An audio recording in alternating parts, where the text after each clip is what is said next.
So Jeb Bush went on CNN and wanted everybody to know that he definitely is not low energy. He's not low energy, Jeb. He has a lot of energy. Definitely not low energy. So you're going to see that, and he's going to say a lot of other embarrassing things. Watch. What advice you have for them? Connect by being genuine, first and foremost. You got to be who you are. It's hard because you gotta break out, but you can't break out with crazy stuff because then it's been done, It has been. One guy did it. Yep, I admit. But do we want that again? Do we want a campaign, that basically validates the 2016 election as the norm, the new normal? I hope not. You were the front runner. I remember calling you the front runner. I hate that word. Myself. And you raised a lot of money, and you had a lot of endorsements, and it was supposed to be Bush versus Clinton, the battle of the dynasties. In fact, I remember your mom saying... I was going to say, my mother was smart enough to know that wasn't going to happen. There are a lot of great families, and it's not just 4 families or whatever. There are other people out there that are very qualified, and we've had enough Bushes. Yeah, what did you think when she said there'd have to be other families who can contribute a president here and there? Well, in retrospect, it made a lot of sense. At the moment, I felt it was like a little out of line since I was watching it live on TV. I went and told her, I said, Mom, come on, give me a break. I'm thinking about running. Let me think about this. And she's, okay, I promise I won't say it again. And then like 2 weeks later, C-SPAN starts advertising the show about First Ladies, and they have her saying the same thing. If we can't find more than 2 or 3 families to run for high office, that's silly. And I say, Mom, you promised. And she goes, I didn't say it, and hung up on me. Then she called me back 5 minutes later. Oh yeah, I remember. That was prior. I taped that. Do you think she was worried for you? She was worried for me, and I do think the dynasty thing was not helpful. So for whatever reason, I didn't prevail. I gave it my all. I learned a lot. I wish I'd won, but I didn't, and you move on. I'm out of therapy and back to my normal life. You say you have to be yourself, you have to be genuine. What if being yourself and being genuine is out of step with where your party is? Then you lose. I think I might be the poster child for that, but you can't. You have a life afterwards, and I think you have to look yourself in the mirror. You have to be true to your family and to your beliefs. And so you can be president, but are you going to be able to solve the problems that you believe are really important? Can you draw people towards your cause if people don't believe it's an act? So I think genuineness, particularly in 2020, maybe it'll actually be more important. I would hope that it also, the virtue of civility might actually be a benefit politically. There's no evidence of that right now, but I think it would set a contrast. It would, and there are millions of people that are really disgusted with our politics right now, and maybe they can be persuaded that there's a better way, a better path forward. Donald Trump announced his candidacy the day after you announced yours. When he came down that escalator and you saw him, how seriously did you take him as a candidate? I'll be honest, I didn't. I don't know if he did, but to his credit, I don't think anybody took him seriously, but he tapped into a deep-seated anxiety that a lot of people in this country still do today. From the get-go, it was an unorthodox campaign. He broke the norms, and to his credit, he won. I give him credit politically for this. My prayer, because I do pray for every president, I prayed for your friend and our president, Barack Obama, every day, and I pray for President Trump every day. My prayer is that he wakes up someday soon and realizes he's president of the United States. He's not running for office. He has to lead for all of us. We're living in perilous times. We've not seen the peril play out right in front of us, but there are 15 different things that could happen where you'd want a president that really focused on what it is to be president. You had your interactions with him, obviously. Yeah. He's a branding master. He branded you low energy Jeb. He's very low energy. Very, very low energy. Was it irritating? I was so focused on my own mission, it didn't bother me that much. But the idea that, I'm in pretty good shape, I work out every day, I'm like As governor, I worked my tail off. As a candidate, I worked hard too. It seemed weird to me, seemed foreign to what I knew to be true. But this branding thing, branding people, is kind of a new idea. It didn't exist per se 10 years ago.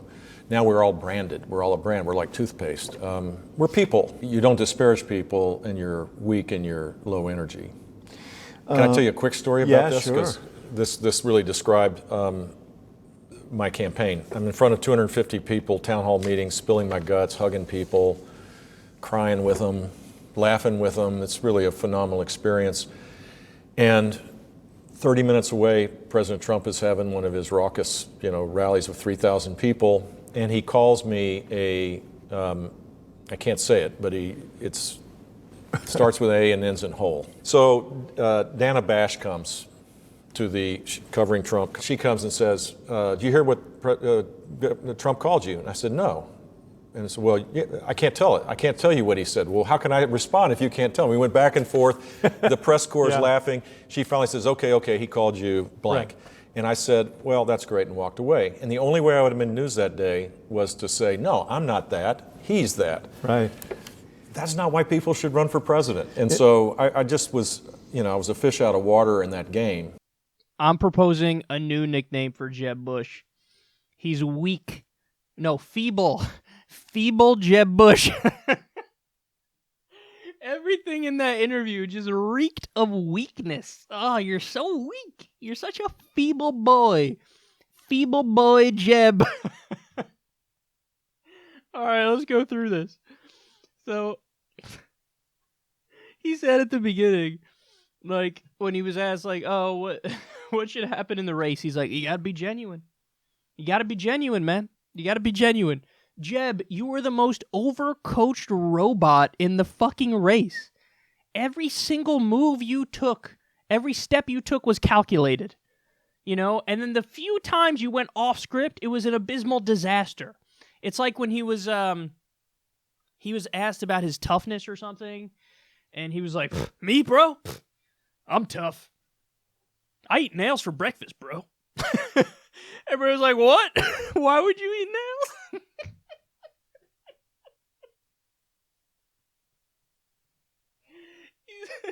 He's so feeble. No, he says he had something, and then I have nails for breakfast. What did he say? I forget exactly what he said, but something, I have nails for breakfast. And everybody was like, the fuck? He thought he's being tough. He just sounded stupid.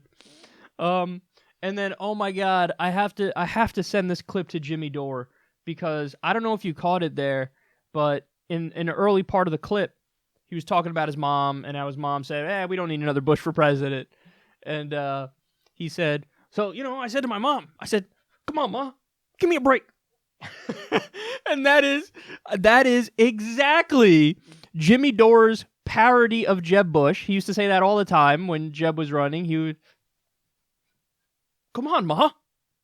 Come on, give me a break. So Jeb Bush was campaigning in New Hampshire, and come on, give me a break. And that's exactly what he did. Mom, come on, give me a break. Mom, come on, give me a break. Mom, come on, give me a break. Mom, come on, give me a break. And by the way, he had never said those words before. He had never said the words, come on, give me a break before. But Jimmy's comedic mind went, I know something that's like a caricature of what this guy would say, and it works too well for him. So he came up with the, come on, give me a break. And now he actually did it, and he did it in the same rhythm and cadence that Jimmy came up with originally. And come on, give me a break. Mom, come on, give me a break. That's unbelievable. He's like a fucking comedy Nostradamus, Jimmy Dore is. He figured that. He's like, come on, Ma. I said, come on, Ma. Give me a break. Come on, give me a break, Ma. Come on. Give me a break. Oh, that's fucking great. Okay, then he says, I hope genuineness will be more important in 2020. Dude, let me explain something to you. Donald Trump was more genuine than all of the people on stage. Now, that doesn't mean he's a good person, because genuineness is not the end-all, be-all. You could be genuine and be a monster, like Trump is. But you were all overcoached, fucking little Marco, okay, and gluttonous Christie, Gluttonous Christie, that's ridiculous. And low energy Jeb and smarmy Ted Cruz, Lion Ted, you were all scripted, and he was just shooting from the fucking hip. So he actually was more genuine. Now, will genuineness count 2020? We'll see. If Bernie wins the primary, the answer to that is yes. And then he talks about civility, and he said, and this perfectly encapsulates the ruling class mentality. He was like, yeah, I'll be honest, I didn't take Trump seriously. Now, to be fair to Jeb, virtually nobody took Trump seriously when he launched. But the fact of the matter is, the establishment is so deeply despised by the American people that on the Republican side, they were like, yeah, all of you are fucking, we've seen you all before. We've seen the Marco Rubios, we've seen the Ted Cruzes, we've seen the John Kasichs, we've seen the Chris Christies, we've seen, who am I missing? Whatever. We've seen all of you. You're all a joke. At least this guy's something different, so we're going to go for him. And that's what happened. Then I'm sure he lies here and says, I pray for our president all the time. And the best part.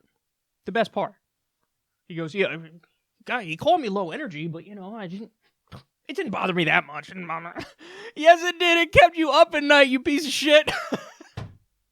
Of course it bothered you. It absolutely bothered you, because it should, because it's true, and you're fucking weak. You're feeble Jeb Bush. It didn't bother me that much, and I work out every day, bro. I'm not low energy.